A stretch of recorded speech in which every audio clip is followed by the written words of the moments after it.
Hi guys, we're back. Nandito naman tayo. Napatuyo na lang yung yung buhos. So yan, ang dami ng tambak. Ang dami ng for hakot ni Janelle.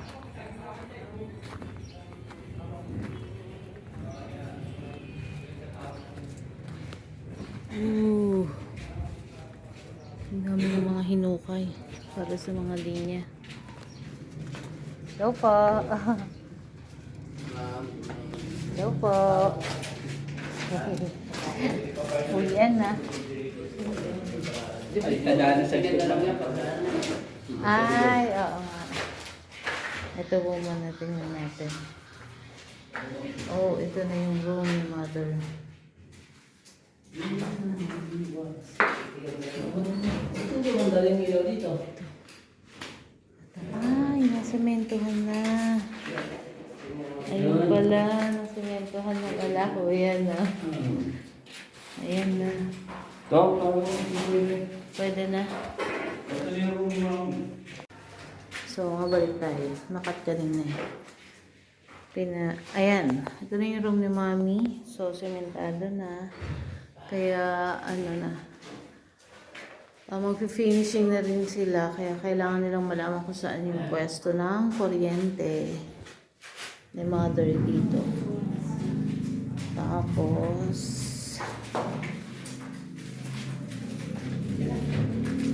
ano po? Tapos, ito yung kitchen. Ayan, sementado na yung floor and ayan, nag-finishing na sila ng mga walls. So, ipuporma na rin daw by ayan. Eto. Kailangan na nilang magawa tong CR para yan, nakasemento na rin pala yung sa CR sa floor. Kailangan na nilang magawa to para mabakbak na nila tong original na CR. Babakbakin pa rin niya next week. Ha? Babakbakin niya. Kahit ni pagawa. Hindi mo kailangan bakbakin mo na yan. Siyempre, iibain niya. Paano mo Alin? Hindi ito. Hindi. Itong wall na to kailangan to. Ito, hindi nga madali lang naman. Basta ayos na dito. Sa kanila babakbakin daw yan. Yan. Ay, kuya.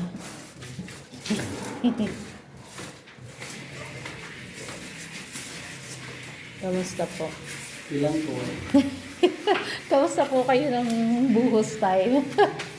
Pagod na pagod. Ganun talaga eh. Anong oras kayo natapos nun? Hindi, mga alas 5 pasado lang. Ay, galing naman. Kasi nung nagpunta akong tanghali, wala pa sa 1:40. Sabi ko dyan. Sabi ko, paano niya yung matatapos? Pagka hindi naantaw to, hindi matatapos to. Kaya na-pwersa eh. Wala nang pahingahan. Merenda nga kami, mga hapon eh. Ah, Tapos ang buhos, hapon eh. oo nga. Ako, thank you. Ganun pala pagbuhos nung kailangan dire-diretso. Hindi kasi pwedeng putulin yan, mga ganyan eh. Oo. Slab po kasi yan eh. Kumbaga, hindi siya titibay. Pag ganun. Oo. Uwi ko na tong kaldero ha. Para pag nagluto ako ng may sabaw. Maliit na kasi yung iba eh. Akit po ako. Sige, tayo po. Yan, going up na.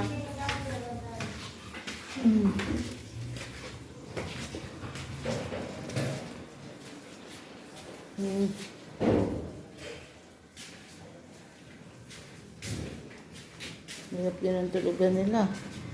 Karton. Oh, yung galing. Ayan na. Oh, ako, emboy. Malapit na.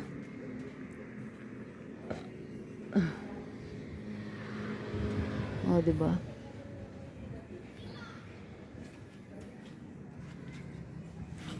Nakakatuwa. Okay. Ha? Ang laki. Ang laki. Sabi nga ng mga gumagawa eh, parang mas malaki pa po tong ano nyo, kaysa sa bahay. Mukha lang naman, mas malaki pa rin naman yung bahay. Wala lang kasi itong mga harang-harang eh. Yeah, so hanggang, ano to? 2 weeks eh, no? Ang waiting time. Yun, kaya nakafocus muna sila sa loob. Yan. 2 weeks ang waiting time. Pero sabi ni Junel, so ano to? Matatanggal yung mga tungkod sa baba ng mga December 21. December 21. So malilinis nila yon. Pero sisimulan tong ano na after Christmas na itong sa ibabaw. Pero ipapalinis daw niya yung ilalim na. Kasi kailangan na rin hakutin para mapagtambakan din yung ilalim ng mga ibang materyales. Kaya hindi kasi maka-order ng maramihan dahil walang tatambakan dito. Yun. O diba? Ito yung mga kakosa nating Kuya Guard, nakikipaglaban ng ayos. Sabi ni Impay dun sa guide na baka nakausap ko, Poy, huwag kang ano, hindi sila nagpapatalo, nagpapagawa din sila ng guardhouse nila. Sabi nila ni Impay, may permit ba kayo, kuya? Sabi naman ng guide, opo ma, may permit kami. O diba? Ayan. Sana malapit na ano. Well, sabi naman ni Jonel, napatagal lang talaga dito. So, sayang nga yung mga araw eh. Natigil. Kumbaga, konti lang yung pinapasok nga dahil sa loob lang yung trabaho. Ayun. Pero ngayon, dire-diretso na. And hindi rin nila pwedeng palampasin talaga yung napatagalin pa dahil close to budget na si Jonel. So, hindi talaga mag-aabono na siya pag pinatagal pa niya. Okay. Bye guys. Ay, hindi pa pala bye guys. Ito pala yan. Gusto kong puntahan. Manguha ng aratilis. Ang aking merienda ng umaga. Oh my gosh. Yan.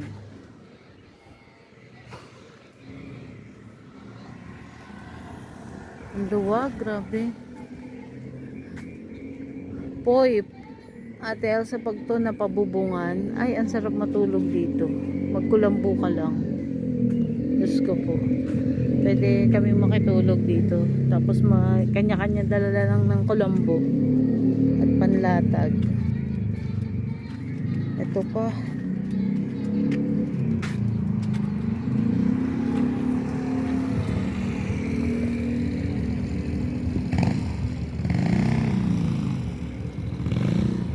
Tay, napakinis na yung pader dyan sa kapitbahay. Hindi pa?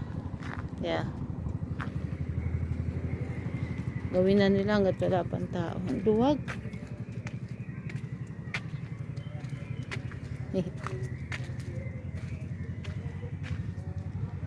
Yeah.